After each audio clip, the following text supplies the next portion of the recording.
ఏంటో వదిన గారు, ఈ మధ్య మీ రెండు చేతుల్లో ఇవి కనిపిస్తున్నాయి.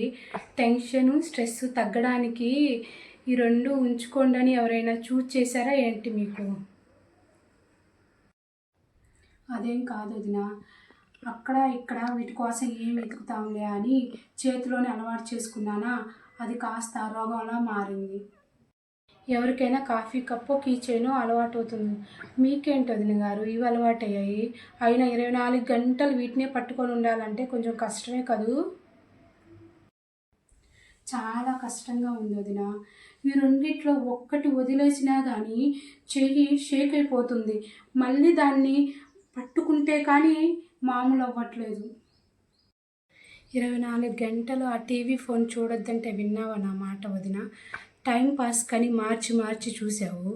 ఇప్పుడేమో అవి నీ అంతు చూస్తున్నాయి.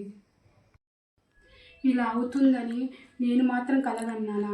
అంతా నా తలరాత. నీ చేతులారా నువ్వు చేసుకొని తలరాత తాలింపు గింజలని బాధపడితే ఏం లాభం వదిన?